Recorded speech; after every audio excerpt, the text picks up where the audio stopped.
अब नेक्स्ट में क्या था, क्वालिफिकेशन पैक का पैरामीटर। क्वालिफिकेशन पैक के पैरामीटर्स में जो है वो उस पर्टिकुलर क्वालिफिकेशन से रिलेटेड कुछ कुछ चीजें दी हुई है। नंबर वन कि वो पर्टिकुलर किस सेक्टर का है। सपोज एडमिन ऑफिसर का हम जो एग्जांपल ले रहे थे वो मैनेजमेंट से रिलेटेड काम है। मैनेजमेंट में भी ऑफिस मैनेजमेंट जो उसका सब सेक्टर होगा वो ऑफिस मैनेजमेंट होगा। ठीक है, ऑक्यूपेशन ऑफिस मैनेजमेंट से रिलेटेड। कंट्री इंडिया, इंडिया क्योंकि ये जो क्वालिफिकेशन पैक बन रहा है वो इंडिया में बन रहा है, इस वजह से इंडिया का है। ठीक है। कुछ क्वालिफिकेशन पैक ऐसी भी हो सकती है जो कि इंटरनेशनल लेवल पे ऑलरेडी अप्रूव्ड है और उसको अगर आप यहाँ पे लेके आ रहे हो, जैसे अभी माइक्रोसॉफ्ट है, माइक्रोसॉफ्ट के कुछ कोर्सेज अगर आप यहाँ पे इंडिया में चला रहे हैं तो वो ओरिजिनली तो डेवलप कहीं और हुए, तो वहाँ पे कंट्री जो रहेगी वो इंडिया के बदले में कोई और दूसरी हो सकती है। एनएसक्यूएफ लेवल, जैसे हमने अभी देखा कि लेवल 5 का मतलब ये है कि वो इक्विवेलेंट टू कॉलेज का फर्स्ट ईयर है। फिर मैंने आपको अभी थोड़ी देर पहले भी ये भी बताया था कि जो नेशनल ऑक्यूपेशनल स्टैंडर्ड है वो नेशनल स्टैंडर्ड्स को मैप करता है और साथ ही साथ में कई बार वो इंटरनेशनल स्टैंडर्ड्स को भी मैप करते हैं। तो अगर आपकी जो क्वालिफिकेशन है अगर वो इंटरनेशनल स्टैंडर्ड्स को भी क्वालिफाई कर रही है, मतलब वहाँ के स्टैंडर्ड्स को भी मैप कर रही है, तो वहाँ पे आप यहाँ पे मेंशन करोगे कि वो कौन कौन से इंटरनेशनल स्टैंडर्ड्स को मैप कर रही है। ठीक है। हर क्वालिफिकेशन पैक में नेशनल या इंटरनेशनल स्टैंडर्ड्स का जो डिफाइन किया गया है वो एनसीओ कोड, एनसीओ जो है नेशनल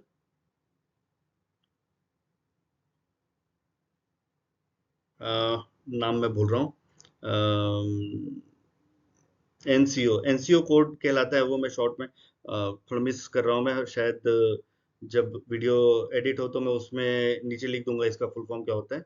तो सेम आईएससीओ मतलब इंटरनेशनल स्टैंडर्ड को वो मैच करता है। एक्चुअली इंडिया में जो है लेबर डिपार्टमेंट है, लेबर डिपार्टमेंट ने हर काम को कुछ कोडिंग दी हुई है, हर काम को। तो वो एनसीओ कोड में मेंशन्ड है इंडिया में। ठीक है, ये एनसीओ लास्ट रिवाइज हुआ था 2015 में। 15 के बाद में अभी रिवीजन में है। अभी बहुत सारे काम करने के तरीके और काम जो है वो बहुत सारे चेंज हो चुके हैं जो कि अब आगे चल के नए नंबर के साथ में आएंगे। बट अगर अभी जो इंडियन नेशनल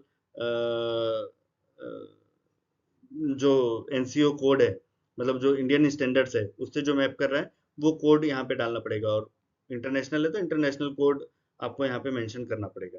ठीक है। अब जो भी कोर्स है इस कोर्स को करने के लिए क्वालिफिकेशन मतलब क्वालिफाई होना पड़ेगा, एलिजिबिलिटी है। मतलब ऐसा नहीं है कि कोई 12th का एग्जाम देना चाहे तो वो क्लास 5th के बाद डायरेक्ट 12th की एग्जाम दे सकता है। तो वैसे यहाँ पर भी है कि अगर किसी को 5th लेवल का अगर एग्जाम देना है तो उसको मिनिमम 12th पास होना चाहिए। 5th लेवल का मतलब ये है ग्रेजुएशन का फर्स्ट ईयर।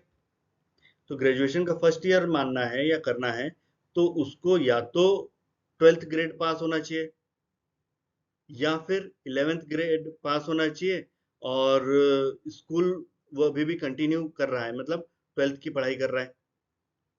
ठीक। या 10th ग्रेड पास हो गया है और उसके बाद में उसने 2 साल का कोई प्रोग्राम किया हुआ है। ठीक है। तो वो फिर जैसे आईटीआई है, आईटीआई में कई बार क्या होता है कि 10th के बाद डायरेक्ट कोई आईटीआई में एडमिशन ले लिया 2 साल का, तो 2 साल की आईटीआई उसने पढ़ ली। तो 10th प्लस 2 ईयर आईटीआई का मतलब ये हो गया कि वो 12th के इक्वलेंट माना जाएगा। ठीक है।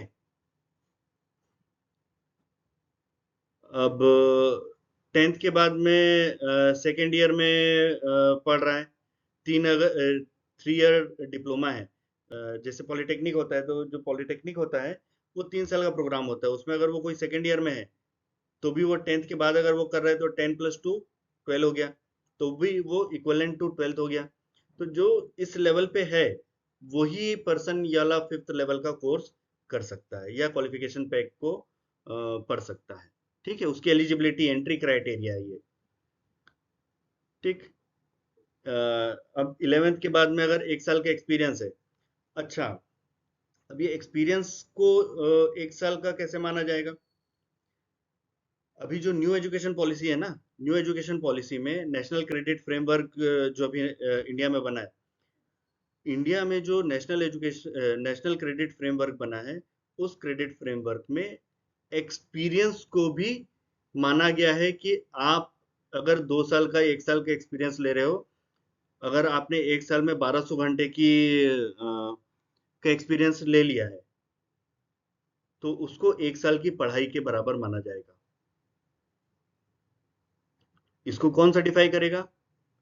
इसको सर्टिफाई जहां पे वो पर्सन काम कर रहा है, या सपोज अगर कोई स्पोर्ट्स में है, स्पोर्ट्स में 1 साल का उसने अगर कोई ट्रेनिंग करी, और उसको ट्रेनिंग करने के बाद में अगर वो कोई एक नेशनल या इंटरनेशनल लेवल के स्पोर्ट्स इवेंट में गोल्ड मेडल ले आता है, जैसे अभी ओलंपिक में, अगर कोई गोल्ड मेडल ले आता है तो उसको पीएचडी के इक्विवेलेंट माना जाएगा। लेवल 8,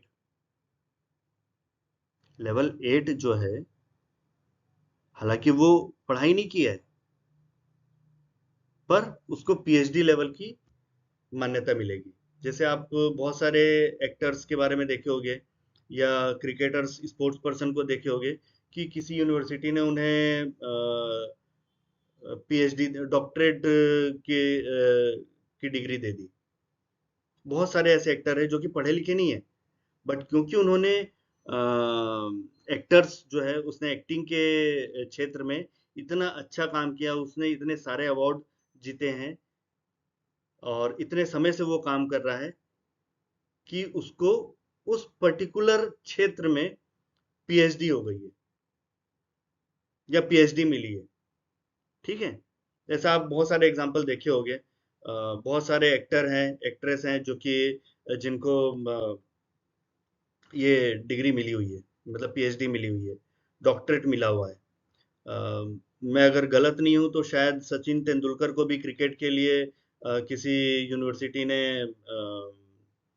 डॉक्टरेट दिया है।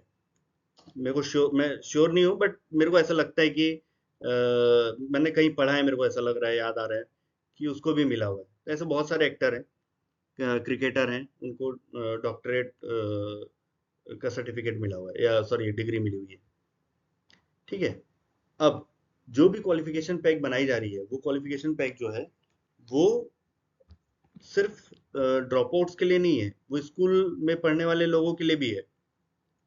और स्कूल में पढ़ने वाला पर्सन क्यों पढ़ेगा इसको? हो सकता है आगे चल के वो कहीं ना कहीं इससे रिलेटेड चीजें और आगे पढ़ाई करे। सपोज अगर कोई ऑटोमोटिव से रिलेटेड ट्रेनिंग ले रहा है, गाड़ी बनाने से रिलेटेड ट्रेनिंग ले रहा है, 3 महीने की अभी सीख लिया, आगे चल के उसका इंटरेस्ट डेवलप हुआ और वो फुल फ्लेज्ड गाड़ी बनाने की इंजीनियरिंग सीख लिया, मतलब इंजीनियरिंग कर लिया।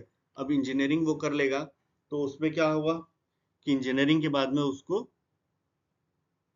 कहीं ना कहीं जॉब मिल जाएगी। ठीक है, तो स्कूल में पढ़ने के लिए ये जो ऊपर में मेंशन किया गया क्राइटेरिया है, वो नहीं लगेगा।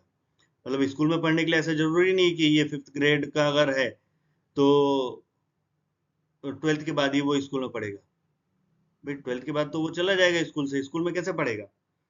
तो यहाँ पर अगर इस पर्टिकुलर जॉब रोल के लिए अगर ऐसा मेंशन रहता कि क्लास 5th के बाद भी ये पढ़ सकता है, यहाँ पे ये वाले जो यहाँ पे एनए लिखा हुआ है ना, तो एनए लिखे हुए का मतलब ये है कि ये स्कूल लेवल पे नहीं पढ़ सकेगा। स्कूल लेवल के लिए ऊपर का क्राइटेरिया अगर वो फुलफिल करता है तभी वो कर पाएगा, अदरवाइज नहीं पढ़ पाएगा। ठीक है, तो वो इस पर्टिकुलर जॉब रोल के बारे में ऐसा लिखा हुआ है। ये डिपेंड करता है अवॉर्डिंग बॉडी के ऊपर में कि वो क्राइटेरिया कैसा मेंशन करेगा। ठीक है, अब प्री रिक्विजिट लाइसेंस और ट्रेनिंग। सपोज एक जॉब रोल हम लेते हैं जो पेट्रोल की गाड़ी चलती है, पेट्रोल की बड़े बड़े टैंक वाली ट्रक होती है ना, टैंक लॉरी जिसको बोला जाता है। तो अब पेट्रोल की गाड़ी चलाने वाला ड्राइवर और आम ड्राइवर दोनों एक लेवल की का नॉलेज रखने वाले तो होते नहीं है। जो पेट्रोल गाड़ियों को चलाता है या टैंक लॉरी को चलाता है पेट्रोल वाली, उसको एडिशनल बहुत सारी चीजें जानकारी रखना होता है, क्योंकि जो वो लेके चल रहा है पीछे ट्रक में, वो इतना फ्लेमेबल है कि अगर कहीं से भी कुछ भी गलती हुई तो पूरा ट्रक जल जाएगा। ठीक है। और जो पीछे पेट्रोल रखा हुआ है या गैस रखा हुआ है वो लीक हो गया या कुछ भी हो गया तो प्रॉब्लम हो जाएगी। तो पेट्रोल की गाड़ी को चलाने के लिए ट्रेनिंग दी जाती है। तो पेट्रोल की गाड़ी को चलाने के लिए जब ट्रेनिंग दी जा रही है तो उस समय उसको गाड़ी चलाना नहीं सिखाया जाएगा, उसके पास में पहले से लाइसेंस होना जरूरी है। हैवी व्हीकल का, जो ट्रक चलाते हैं, ट्रक चलाने का लाइसेंस जो ट्रैफिक पुलिस, ट्रैफिक डिपार्टमेंट से उसको मिलेगा, वो उसके पास में पहले से होना चाहिए। उसके बाद ही उसको पेट्रोल की गाड़ी कैसे चलाई जाएगी, उसमें क्या क्या चीजों को ध्यान रखना होता है, पेट्रोल को लोड करते समय क्या ध्यान रखना है, अनलोड करते समय क्या ध्यान ध्यान रखना है, गाड़ी चलाते समय क्या चीज को ध्यान रखना है, कहीं अगर फायर एक्सीडेंट हो जाए तो उस समय उसको क्या करना है, ये सारी चीजें उसमें उसको बताया जाता है। ठीक है। खाली खाली ऐसा नहीं है कि आप एक पर्सन को खाली जिसको गाड़ी चलाने आती है आप उसको टैंक लॉरी पेट्रोल वाली जो है वो दे दोगे और बोलोगे कि जाओ लेके जाओ। ठीक है, तो वो तो बम लेके चलेगा अगर वो नॉर्मल आदमी लेके चला जाएगा तो अगर ऐसा कोई जॉब रोल है जिसमें इम्पोर्टेंट है लाइसेंस का होना, तो वहां पर यहाँ पे मेंशन करना पड़ेगा अगर कोई ऐसी प्री रिक्विजिट है तो। देन मिनिमम एज क्राइटेरिया, यहाँ पे मिनिमम एज क्राइटेरिया मेंशन करने का मेन पर्पस ये है कि इस कोर्स को करने के इमीडिएटली बाद अगर कोई बोले कि मेरे को नौकरी चाहिए, तो हर काम को करने के लिए मिनिमम एज होती है। जैसे वैसे तो 14th के बाद में कोई भी पर्सन इंडिया में काम कर सकता है। अगर कोई 14 साल से ज्यादा बड़ा है तो वो इंडिया में काम कर सकता है, पर वो सारे काम नहीं कर सकता है। कोई जिस काम में हजार्ड एक्सीडेंट के चांसेस ज्यादा है, उस टाइप के काम को करने के लिए अभी भी इंडिया में मिनिमम एज जो है वो 18 है। 18 से कम उम्र वाला लड़का पेट्रोल पंप पे पेट्रोल नहीं भरने का काम कर सकता या टैंक लॉरी वाला काम नहीं कर सकता। ठीक है, क्योंकि वो ऐसे प्रोडक्ट के साथ में काम कर रहा है जिससे अगर जरा सा भी गलती हुई तो वो बहुत बड़ा एक्सीडेंट हो जाएगा। तो ऐसे एक्सीडेंट को रोकने के लिए पर्सन को, कैंडिडेट को मिनिमम 18 इयर्स का होना जरूरी है। 18 इयर्स के बाद में ये आम तौर पे समझा जाता है कि इतनी मैच्योरिटी आ जाती है कि वो ये समझ सके कि वो एनालाइज कर सके, समझ सके, एनालाइज कर सके कि कौन कौन सी चीज गलत है, किस चीज को करने से मैं मुझे या फिर किसी और को नुकसान हो सकता है। ठीक है, तो ये यहाँ पर एज क्राइटेरिया मेंशन किया जाता है। बहुत सारे काम, बहुत सारे कोर्सेज होंगे आपको या जॉब रोल ऐसे मिलेंगे या क्वालिफिकेशन पैक ऐसे मिलेंगे जिसमें आपको 14, 15, 16, 18 ऐसा मिलेगा। ठीक है, कुछ काम ऐसे हैं जिसमें हो भी सकता है कि आपको 21 भी मिले, कि उसको 21 से छोटा बच्चा कर ही नहीं सकता है।